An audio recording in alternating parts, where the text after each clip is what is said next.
ବେସୁଆତିଆ ଜିନିଷକୁ ଯିଏ ସୁଆଦିଆ କରିପାରିଲା ସେଇ ତ ହେଉଛି ପ୍ରକୃତ ଘରଣୀ ଆଉ ପ୍ରକୃତ ରୋଷେଇଆ।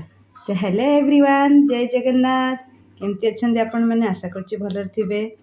ତ ଆଜି କ'ଣ ହେଇଛି ନା, ମୋ ମା' କହିଲେ ଆଜି ତ କିଛି ପରିବା ନାହିଁ, ସଜେଇବା ବୁଧବାର ଥିଲା, ପରିବା ନାହିଁ, ତାହେଲେ କ'ଣ କରିବା? ଖାଲି କଖାରୁ ଜହ୍ନି ଆଳୁ ଥିଲା। ତ ଏଇ କଖାରୁ ଜହ୍ନି ଆଳୁରେ କି ତରକାରୀ ହେବ? ଏଟା କ'ଣ ଭଲ ଲାଗିବ? ତ ମୁଁ କହିଲି ମୋ ମାଆକୁ, ମା' ତୁ ବ୍ୟସ୍ତ ହନି, ବାପାଙ୍କୁ କ'ଣ ଦୁଇଟା ଚିଙ୍ଗୁଡ଼ି ମାଛ ନେଇ ଆସିବେ, ତାପରେ ଦେଖିବୁ ଏଇ ସାଧା ତରକାରୀ କେମିତି ଡିଲିସିୟସ୍ ହେଉଛି। ତ ମା' କହିଲେ ହଉ ଠିକ୍ ଅଛି। ବାପା ବଜାରକୁ ଗଲେ, ସାଙ୍ଗେ ସାଙ୍ଗେ ଛୋଟ ଛୋଟ ଯେଉଁ ଚିଙ୍ଗୁଡ଼ି ଥାଏ ସେଇଆକୁ ନେଇ ଆସିଲେ। ତ ମୋ ମାଆକୁ କହିଲି, ମା' ତୁ ଖାଲି ଟିକେ ମସଲା ବାଟ। ମୋ ମା' କହିଲେ କ'ଣ ମସଲା କରି? ଗୋଟେ ପିଆଜ, କିଛି ରସୁଣ, ଟିକେ ଅଦା ଆଉ ଶୁଖିଲା ଲଙ୍କା, ଜିରା ଆଉ ସୋରିଷ, ବାସ୍ ଏତିକିକୁ ବାଟିଦେ। ତ ମା' ବାଟିଦେଲେ। ଆଉ ଯେଉଁ ଚିଙ୍ଗୁଡ଼ି ବାପା ଆଣିଥିଲେ ତାକୁ ଭଲ ଭାବରେ ଧୋଇକି ତାକୁ ମଧ୍ୟ ଭାଜିକି ରେଡ଼ି କରି ରଖିଦେଲୁ। ତ ତାପରେ ମୁଁ ଗୋଟେ ପ୍ୟାନ୍ ବସାଇ ସେଥିରେ ତେଲ ପକାଇଲି। ତେଲ ପକାଇଲା ପରେ ଆମେ ସେଥିରେ କ'ଣ କରିବା ନା, ଗୋଟେ ଚାମଚ ପଞ୍ଚଫୁଟଣ ପକାଇଦେବା, ବା ପଞ୍ଚଫୁଟଣ ଯାହାକୁ ଆମେ କହନ୍ତି। ତାପରେ ସେଥିରେ ଯେଉଁ ମସଲା ପ୍ରିପେୟାର କରି ରଖିଥିଲି ତାକୁ ତା ଦେହରେ ଆଡ଼୍ କରିଦେଲି।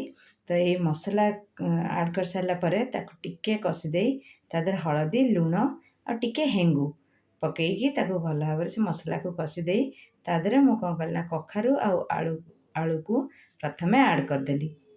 ତ ଏଇ କଖାରୁ ଆଳୁକୁ ମସଲାରେ ଆମେ ଟିକେ ଭଲ ଭାବରେ କଷିଦେବା, ଯେମିତିକି କଖାରୁ ଭିତରେ ଆମର ମସଲାଟି ପଶିବ ଏବଂ ଆଳୁ ମଧ୍ୟ ଠିକ୍ ସିଝିଯିବ।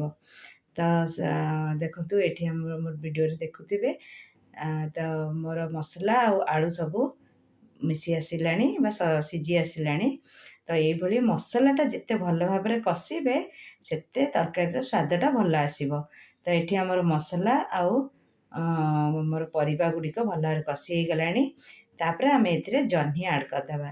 ଆପଣ ଜହ୍ନିର ବିଭିନ୍ନ ପ୍ରକାର ଆଇଟମ୍ ଖାଇଥିବେ, ଯେମିତିକି ଜହ୍ନି ଭଜା, ଜହ୍ନି ରାଇତା, ଜହ୍ନି ପୋଡ଼ା, ଜହ୍ନି ଗୋଟା ଭଜା, ବିଭିନ୍ନ ପ୍ରକାର ଜହ୍ନି ବୁଟ ଆଳୁ ତରକାରୀ, ବିଭିନ୍ନ ପ୍ରକାରର ବି ମାନେ ଅନ୍ୟାନ୍ୟ ଜିନିଷରେ ମଧ୍ୟ ଜହ୍ନି ଆଡ଼୍ କଲେ ବି ଭଲ ଲାଗିଥାଏ। ତ କିନ୍ତୁ ବେଶୀ ସେଥିରେ ଭଲ ଲାଗିଥାଏ ଜହ୍ନି ପୋଡ଼ାଟା, ନୁହେଁ କି? ଗାଁ ମାନଙ୍କରେ ଚୁଲିରେ ଯେତେବେଳେ ଜହ୍ନି ପୋଡ଼ନ୍ତି ଆଉ ସେଥିରେ ଟିକେ ସୋରିଷ ତେଲ, କଞ୍ଚା ଲଙ୍କା ଆଉ ଟିକେ ରସୁଣ ଛେଚା ପକାଇଦେଲେ ତାର ଯେଉଁ ବାସ୍ନା, ଆହା, ଓଃ, ପାଟିରୁ ଲାଳ ବୋହି ଆସେ। ତ ଜାଣିଥିବେ ତ ଆପଣମାନେ ନିଶ୍ଚୟ ଜହ୍ନି ପୋଡ଼ାଟା କେତେ ବଢ଼ିଆ ଲାଗେ। ତ ଜହ୍ନି ପୋଡ଼ାର ଏଇ ଭର୍ତ୍ତା ଖାଇବା ପାଇଁ ବେଳେବେଳେ ଇଚ୍ଛା ହୁଏ ଆମେ ଗାଁରେ ଥାନ୍ତେ କି ସେଇଭଳି ଚୁଲିରେ ପୋଡ଼ିକି ଭର୍ତ୍ତା କରି ଖାଆନ୍ତେ।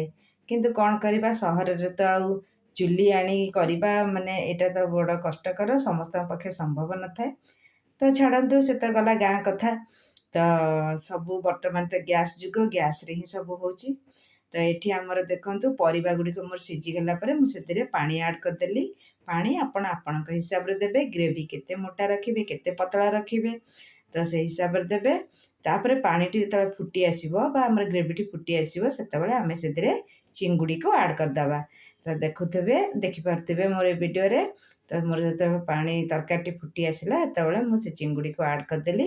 ତାପରେ ଏହାକୁ ଆଉ 2-3 ମିନିଟ୍ ଆମେ ତାକୁ ଟିକେ ଫୁଟେଇ ଦେବା। ତେଣୁ ତାପରେ ଏଇଥିରେ ଫୁଟେଇ ଦେଲା ପରେ କ'ଣ ହେବ ନା, ଚିଙ୍ଗୁଡ଼ିରେ ଆମର ଯେଉଁ ମାନେ ପାଣିଟି ଚିଙ୍ଗୁଡ଼ି ଭଲ ଅବଜର୍ଭ କରିବ ଆଉ ଭଲ ଝୋଳଟି ଭଲ ଲାଗିବ। ତ ଏଇଭଳି ଭାବରେ ମୋର ତରକାରୀଟି ରେଡ଼ି ହେଇଗଲା। ଏଇଟା ବହୁତ ବଢ଼ିଆ ଲାଗେ ତରକାରୀ, ଦେଖିପାରୁଥିବେ କେତେ ସୁନ୍ଦର ବି ଦେଖାଯାଉଛି, ବହୁତ ଟେଷ୍ଟି ବି ଲାଗିଥାଏ। ଏଇଟା ମଷ୍ଟ ଟ୍ରାଏ ରେସିପି, ଆପଣ ନିଶ୍ଚୟ ଟ୍ରାଏ କରିବେ। ଯଦି କିଛି ନଥିବ ଆଉ ନନଭେଜ୍ ବାରିଥିବ, ଆପଣ ନିଶ୍ଚୟ ଏଇ ରେସିପି କରିବେ, ବଢ଼ିଆ ଲାଗିବ। ତାହେଲେ ମୋର ଏଇ ଭିଡ଼ିଓଟି ଆପଣମାନଙ୍କୁ କେମିତି ଲାଗିଲା ମୋତେ ନିଶ୍ଚୟ କମେଣ୍ଟସରେ ଜଣାଇବେ। ମୋର ଏଇ ଚ୍ୟାନେଲକୁ ଗୋଟେ ଲାଇକ୍ ଆଉ ସେୟାର ସବସ୍କ୍ରାଇବ୍ କରିଦେବେ। ତ ରହିଲି, ମୋତେ ତ ଭୋକ ଲାଗିଲାଣି, ମୁଁ ଚାଲିଲି ଖାଇବାକୁ। ତରକାରୀ ଦେଖି ଲୋଭ ହେଲାଣି। ତ ଆପଣମାନଙ୍କୁ ମୋର ଗୋଟେ ରିକ୍ୱେଷ୍ଟ, ଆପଣମାନେ ମୋତେ ନିଶ୍ଚୟ ଜଣାଇବେ। ବାଏ।